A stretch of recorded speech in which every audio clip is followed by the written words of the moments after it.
यहां पर आपके टीचर हेडिंग लगा रहे हैं स्ट्रक्चरल फीचर्स।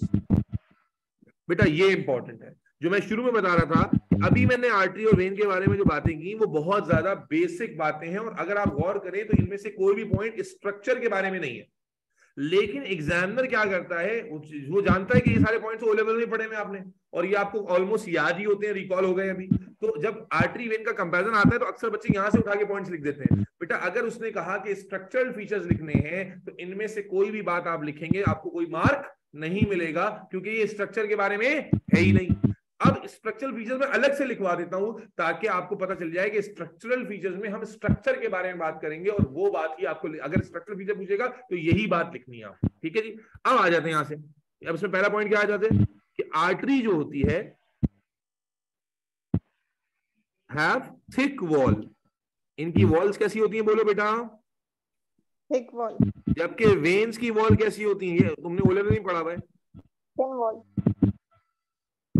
थिन वॉल्स होती हैं। अच्छा, फिर आर्टरीज का जो ल्यूमेन होता है वो कैसा होता है? ब्रॉड होता है, नैरो होता है? नैरो। नैरो होता है। आर्टरीज हैव नैरो ल्यूमेन, जबकि वेन्स का क्या होता है हिसाब किताब? Veins have broader lumen broad या ब्रॉड ल्यूमेन। इसी तरह बेटा आर्टरीज के अंदर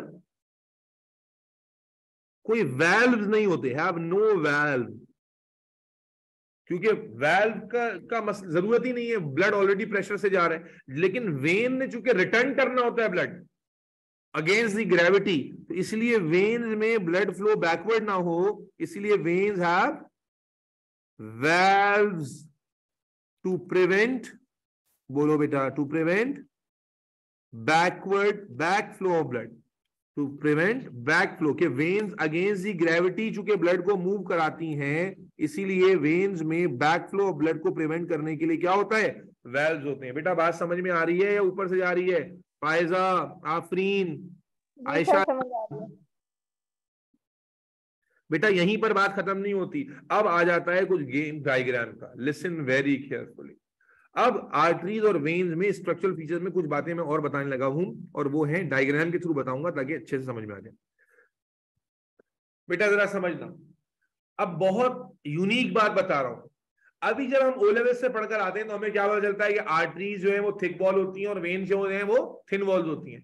हमें उससे लगता है कि आर्टरीज जो है वो मोटी होती हैं और वेन्स पतली होती हैं। बेटा आप गौर सुनना, आर्टरीज और वेन्स में असल में दोनों का क्रॉस सेक्शनल डायमीटर या एरिया सेम होता है, यानी दोनों की मोटाई असल में अगर आप बाहर से देखेंगे तो सेम ही है। फर्क यह है कि दोनों की कॉम्पोजिशन 3 लेयर से होती है, 3 रोलिंग लेयर से।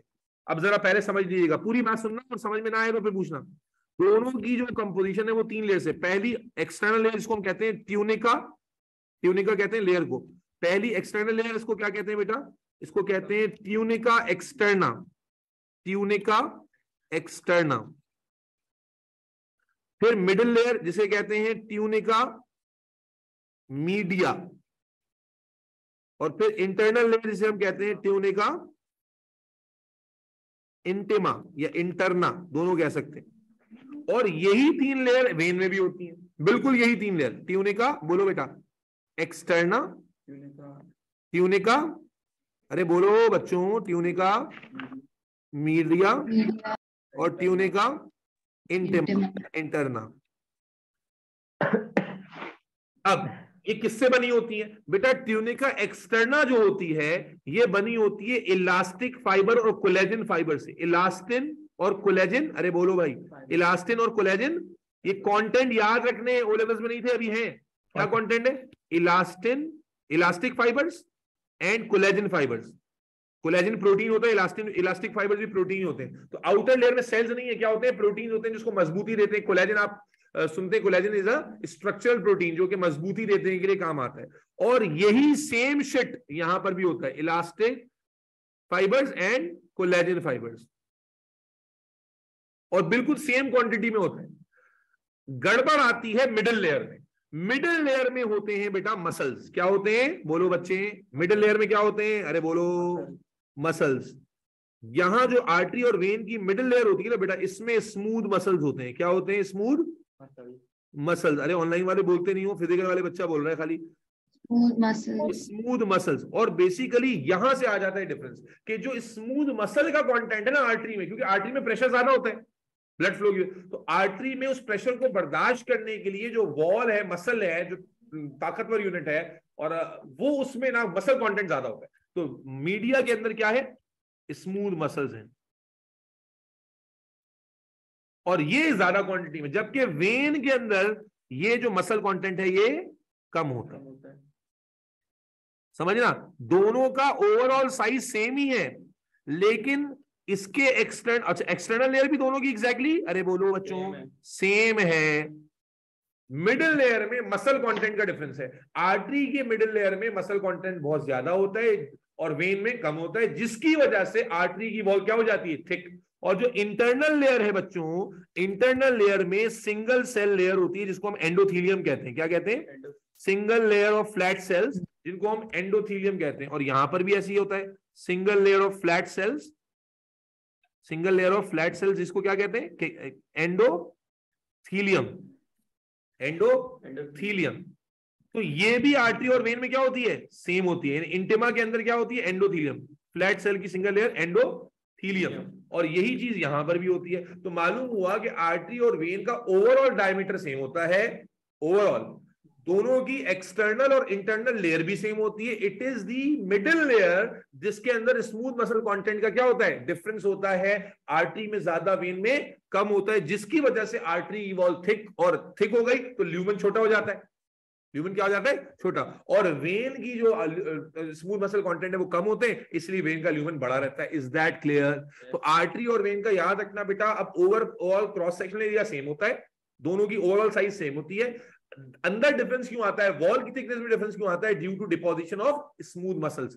आर्टरी के अंदर मसल ज्यादा होते हैं, वेन में कम होते हैं, और मसल्स क्योंकि ज्यादा जगह ले लेते हैं इसलिए ल्यूमन नैरो हो जाता है, और वहां मसल्स कम जगह लेते हैं इसलिए ल्यूमन ब्रॉडर होता है। इज दैट क्लियर बच्चों? Yes sir. तो मेरे बच्चे, जब स्ट्रक्चरल फीचर्स आएंगे ना, तो सिर्फ ये पॉइंट्स नहीं लिखोगे, बल्कि ये भी लिखोगे कि आर्टरी और वेन किस तरह बनी हुई है, 3 लेयर से, ट्यूनिका, मीडिया, एक्सटर्ना, इंटिमा, और उसके बाद उनका कंटेंट भी लिखोगे, उनका कंटेंट भी लिखना पड़ेगा। तो कंटेंट याद रखना है, ये सिर्फ नॉलेज के लिए नहीं बताया, कंटेंट याद रखना है। सब स्ट्रक्चरल फीचर्स में आएगा कि आर्टरी के अंदर 3 लेयर्स हैं। पहली लेयर जो है वो कोलेजन फाइबर और इलास्टिक फाइबर से बनी हुई है, दूसरी लेयर जो है वो स्मूथ मसल से बनी हुई है, जो कि अमाउंट में काफी ज्यादा होते हैं, जिसकी वजह से वॉल थिक हो जाती है। और इंटरनल लेयर जो इंटिमा है वो फ्लैट सेल्स की लेयर से बनी होती है, सिंगल लेयर से, जिसे हम एंडोथीलियम कहते हैं। कैपिलरी के अंदर, सॉरी कैपिलरी कह रहा हूं, वेन के अंदर भी सेम ही अरेंजमेंट होती है। फर्क क्या आ जाता है कि वेन का जो कंटेंट ऑफ स्मूथ मसल है वो कम होता है, जिसकी वजह से उसकी वॉल थिन होती है और ल्यूमन को ज्यादा जगह मिलती है और ल्यूमन ब्रॉडर होता है। Am I absolutely clear to everybody? Yes sir. Yes sir. बेटा आर्टरी Yes, sir. का ये डिस्कशन यहाँ पर कंप्लीट हो गया। आर्टरी के बेसिक, वेन के साथ डिफरेंसेस और structural features specifically along with the layering and the content of those layers, ये डिस्कशन यहाँ पर अल्हम्दुलिल्लाह खत्म हो गई। आज का सेशन यहीं पर खत्म कर रहा हूँ। कैपिलरी से अगला सेशन शुरू होगा। कैपिलरी हम डिस्कस करेंगे, और ध्यान में रखिए कैपिलरी इटसेल्फ आसान है, लेकिन कैपिलरी के साथ हमने डिस्कस करना है ब्लड, प्लाज्मा, टिश्यू फ्लूइड और लिम्फ। ये सारी चीजें इंशाल्लाह ताला अगले लेक्चर में डिस्कस होंगी। और ये डिस्कशन बहुत लंबी नहीं है, तो ये डिस्कशन होने के बाद हम वो पार्ट इस चैप्टर का हार्ट से पहले शुरू करेंगे जो आपने ओ लेवल्स में नहीं पढ़ा, और वो इस चैप्टर का सबसे टेक्निकल पार्ट है, जिसका इंट्रोडक्शन इंशाल्लाह अगले सेशन में ही हो जाएगा। तो अपने